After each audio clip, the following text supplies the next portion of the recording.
Retour de la matinale de l'économie sur BFM Business et sur RMC Live, canal 25 de la TNT désormais. Raphaël, on est à l'occasion des 80 ans de la Sécu. Le Club Landois, c'est un think tank qui s'intéresse aux enjeux de la transition démographique, a publié avec Via Voice une étude sur la compréhension des Français de leur bulletin de paye.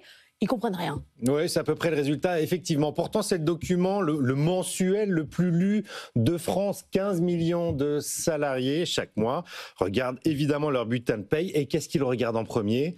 La dernière ligne. La dernière ligne, la petite ligne, le salaire net, effectivement, qu'ils touchent.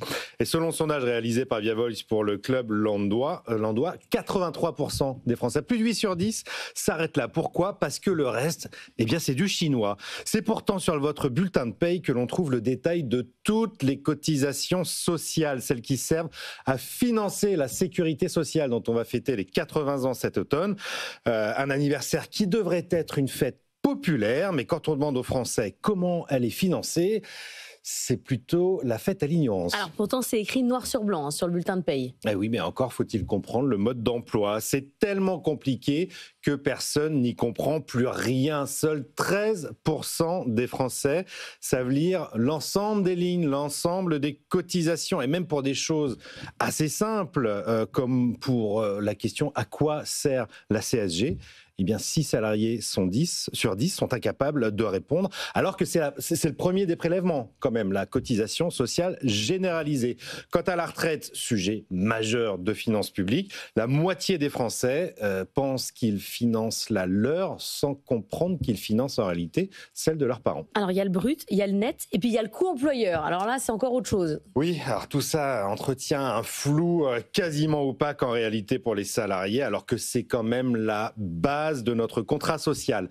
Cette incompréhension du système, un salarié sur 2 ignore qu'il ne touche au final que la moitié de ce qu'il coûte à son employeur. Cette incompréhension, c'est un sujet politique majeur. Un chiffre résume parfaitement la situation. 58% des Français s'estiment perdants dans notre système de redistribution. C'était un sondage récent élaboré pour BFM TV.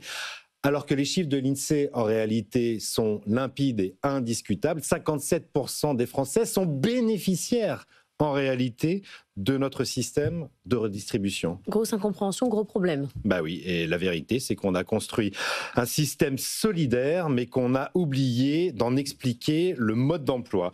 La vérité, c'est qu'on a le pays le plus redistributif et qu'on a des Français qui crient à l'injustice en permanence. La vérité, c'est que les Français adorent la Sécu, mais ils n'y comprennent plus rien. Alors pour les 80 ans de la Sécu, je fais une proposition, introduire dans le programme d'enseignement moral et civique des notions de finances publiques. Oui, c'est ambitieux, mais on peut l'expliquer de manière assez simple à tous nos enfants, au collège, au lycée et ensuite encore plus tard pour faire de vrais citoyens républicains. C'est le ciment de notre contrat social, c'est très important parce qu'une protection sociale qu'on ne comprend pas, ça finit toujours par coûter très cher et à plusieurs plans, économiquement, socialement et politiquement. Et BFM Business au petit déjeuner. Exactement, tous les matins, 6h45. Avec un peu de céréales, un peu de BFM Business, c'est aussi pour les enfants. Pédagogie. Et bien sûr, Raphaël.